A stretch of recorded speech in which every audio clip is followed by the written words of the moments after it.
You got the expertise and the experience to finally write that book, but you don't have the time or desire to write it yourself. Well, today's guest is an accomplished writer and ghostwriter who helps business leaders and experts create books that open doors.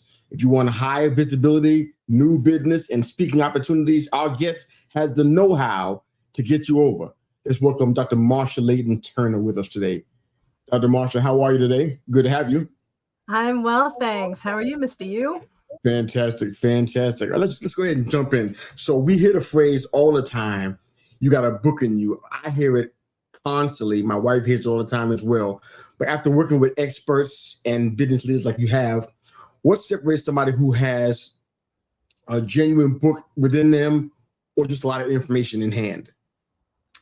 Oh, that's a really good question. And one of the first questions that I ask people who come to me for help thinking that they have a book is I just try and get some details to determine, is this an article, which it sometimes is, or is it something that could be a 60,000 word book?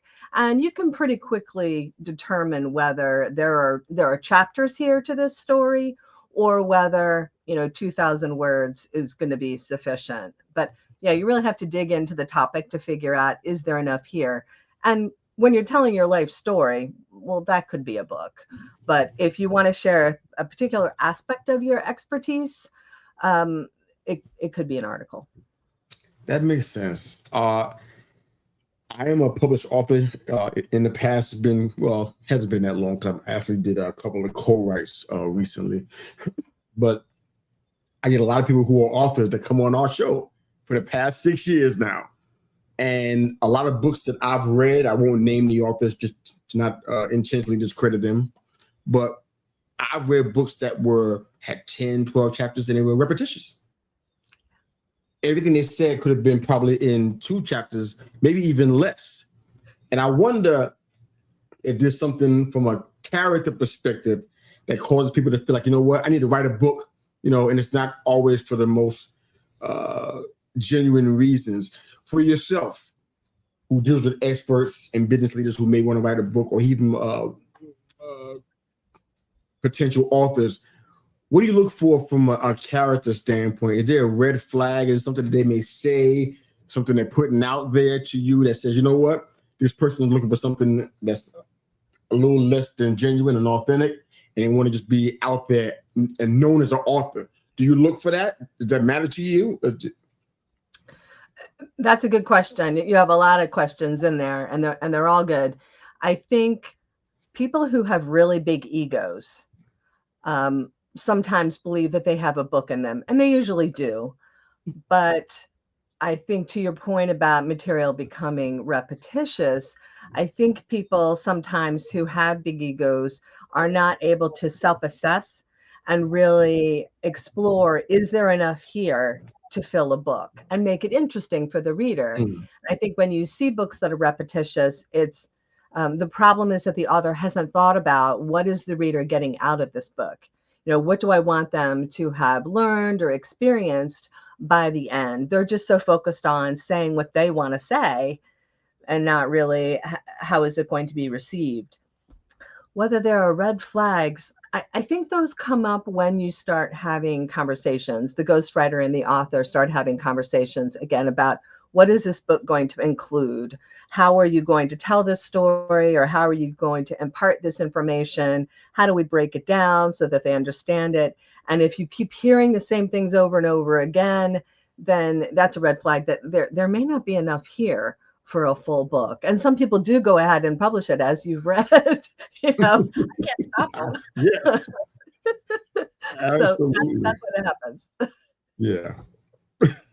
So for clarity's sake, I understand what a ghostwriter is, but can you explain, when people hear ghostwriter, they might just think, you know what, this person's writing the book for another person. What exactly does the ghostwriter actually do? What's that look like? Yeah. And thank you for asking that, because so many people hear the words ghostwriter, and as you said, they think they know what it means. A ghostwriter is someone who partners or collaborates with an author who's usually an expert, whether it's somebody who wants to tell their own story or, as I said, share expertise, share some experience they've had, but they work together So the ghostwriter has all this publishing experience and they know what a book should look and sound like. And so then they partner with the expert to get all of that information out of them. So a ghostwriter's role is to gather information, perhaps supplement it with some additional research, draft the material, and then give it back to the author to review, correct, add to.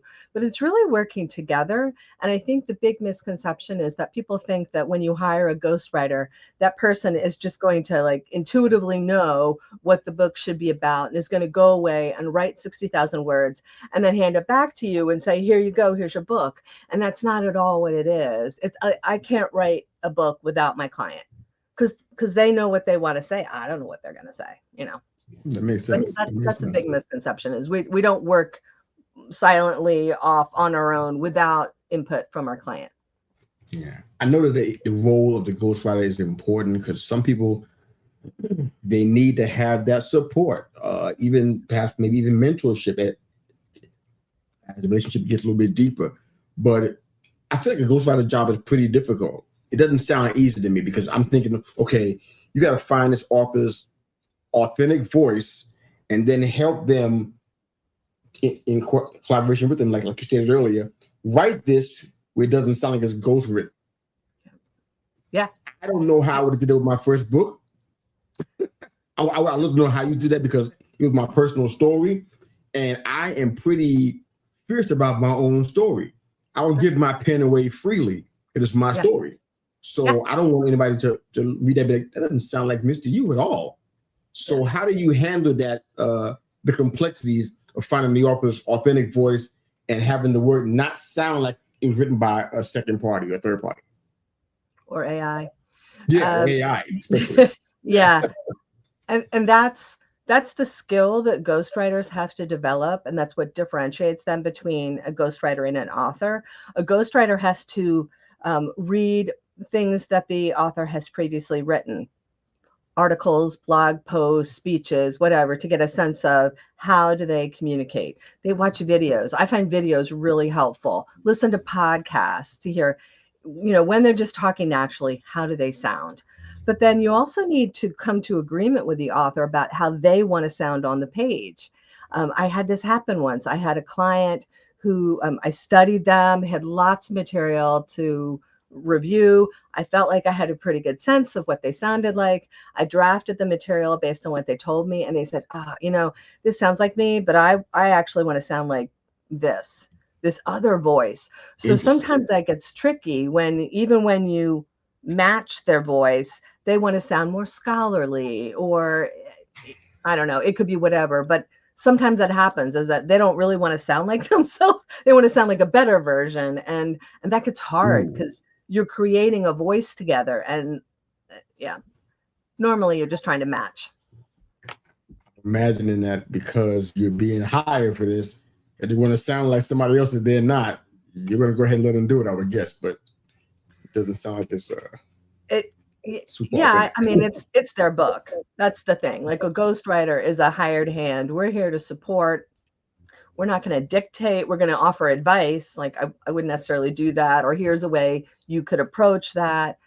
If they want to come up with a third type of voice, that's fine. I think that's hard to keep up. It's like on podcast interviews, they're going to sound really different from their book, and it can be problematic. But if that's what they want, that's what we try to do. But it takes 3 times the effort because you're making stuff up. You know, So that makes sense. That makes a lot of sense. Wow. I've met people in my circle, and I'm still meeting them because the circles that I run in are usually entrepreneurial, creative, podcast, and content creating circles, and even coaching circles. I got to add that in as well. I'm realizing that, especially from the interactions I've had, that the book isn't really the product. We think that we want to make it that, but it's not really the product. And now you have a great level of expertise in helping people get greater visibility, speaking engagements, business opportunity, even credibility as an author/writer. What should an entrepreneur, coach, business leader, consultant, whatever, think about a book as more than just simply something they want to publish?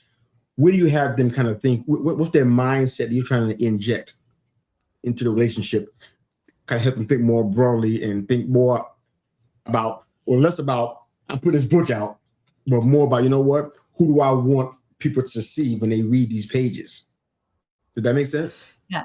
That's a really interesting question. And it comes up early in the conversations that I have with my clients, because one of my first questions is, what do you want this book to do for you? Like, what's the real purpose?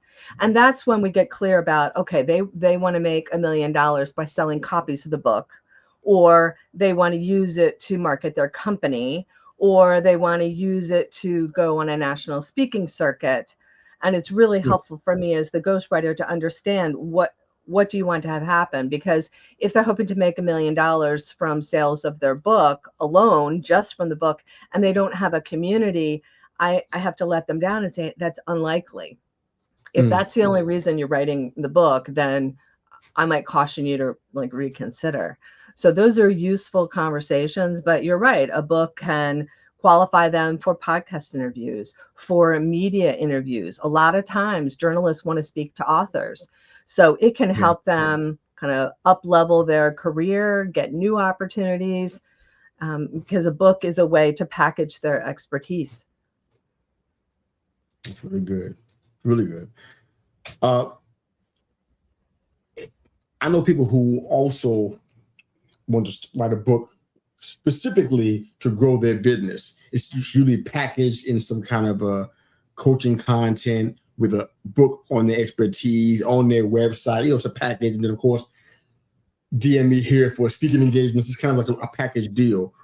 What do you want people to consider before they start writing their first chapter? If this is their goal, to write a book to grow their business primarily, what are you saying to them? What are they to consider first? Yeah, thank you for this question, because too often authors think about the marketing end way too late. They think first I'm gonna write a book, and then I'm gonna promote it, and I'm going to spread my message, and that's backwards. So long before you ever start thinking about writing a book, you need to start associating yourself or aligning yourself with whatever your message is. Or if you're trying to become perceived as the visionary in your industry, you got to be talking about the stuff that everybody in your industry wants to know about. So start a podcast, write blog posts, get guest blog post opportunities, put together lead magnets on a particular topic and make them available freely. Look for speaking opportunities at conferences and conventions. Do all of that. And then once you have a following, start thinking about a book as the next step rather than the starting point. I think that's when people get disappointed, because it doesn't change their life, because it should be something farther down the road rather than the beginning. Is that part of the services that you offer? All those things that you named, do you help them out with the lead magnets and the finding guest blog post opportunities, or do you just advise it? I just advise them. That's sort of the value add that I offer clients when we're talking about their book, is I'll share this with them. And most people do come to me after they've had some successes and they have a following, but I'll recommend, here's some other things you should be doing now, so that when the book comes out, you have a built-in audience ready to buy it. So yeah, I give them advice, but I don't do all those things because I really just like writing the books. I love this. Okay. So, and I know I referenced it earlier that, it feels like everybody that has a story wants to be an author. I don't advise everybody that wants to start a podcast, be a podcaster. It's not, I, I view that very, very differently in today's times, especially. But how do you, without revealing all of your secrets and all of you doing your techniques and systems, how do you take somebody's knowledge that they've had years and years or decades of experience and turn it into a book that people actually want to read? How do you do it? I think part of it, well, it really comes down to the questions that the ghostwriter asks the author. If you have someone like me who's very curious about business, so I'm asking questions, not just what did you do, but why did you do that? And what made you think this? And how did everybody feel about that? Like, I'm asking these probing questions to get the full picture. I also really want people to include stories. So rather than saying, here's how we did this, it was XYZ was the process, I want to know, okay, well, who else was there? And then what happened later? Tell me a story about that. What was going on before you even started this? just trying to, again, give them the full picture, make it interesting. So lots of stories, hopefully good questions that get at things that they may not have thought about or talked about before. I get that a lot, like, oh, nobody's asked me that before. And then I know, oh, good, I'm doing my job, Yeah. because that's what I want. I want it to be interesting. I want the author to feel really good about the book, that it's even better than they could have done themselves, because that's my goal. That's why they're paying me. But then also when the reader gets it, they think, wow, this is really interesting. I want to get to the end, because not everybody who starts a book finishes a book. I'm sure you've had that experience. You put it down because it's boring. Yeah. I never want that to happen. Absolutely. All right. Just a couple more questions and then we'll close the broadcast out for today. So I know one thing I'm almost positive you've seen, I'd be shocked if you haven't, is authors who don't finish the book. How do you help folks get across the finish line? Yeah, there are lots of people who start books and then, time just gets away from them. They can't find the time. They get busy. I mean, I have clients where we get started and then suddenly something happens at work and they're called away to travel more. So we kind of put it on pause. And I just keep reminding them, hey, we only have 4 more chapters to get done. Can we get this on your calendar? From the start, I try and ask my clients to set aside a day and time that's ours. It's like Tuesday at 11 a.m. or Thursday at 2 p.m. Just block that off. And in doing that, it makes it more likely that we're going to get through all the meetings that we need to get to. I'm going to get all the content and we will be able to finish it. But sometimes things happen that I can't work around. And so it may be a few months before we get back to it. It just means their book comes out later. That makes a lot of sense. Okay, I like that. So I got the link up on the screen for those that are watching today. If you're listening, you're not watching us, of course, you can catch it on replay. And of course, this link is how you contact Dr. Marcia and her services. You can find it in the show notes or in the comment section as well. So final question for today, Dr. Marcia. This is what we do, what we call the mirror check question. Last question for the show. I love to end the show this way. What questions should potential authors ask themselves about the story they want to, or the knowledge they want to put out there, and the legacy they're going to leave behind in doing so? What kind of questions do you ask them? What kind of questions do I ask them? Well, I want to get out. I probably should say, should they ask themselves? Should they ask themselves? Yeah, that question is, do I really want my grandmother to read this? Okay. I love it. Because yeah. I think that's like kind of good advice for every decision that you make. Like, if I do this, will I be proud of it? Will my grandmother say, wow, look what my son, look what my daughter did? Or will they be kind of giving you side eye, like, oh, did you really disgrace the family? Yeah. I don't write too many books where there are people who are questioning that, but sometimes people will share experiences with me, just sort of wondering, should we include this?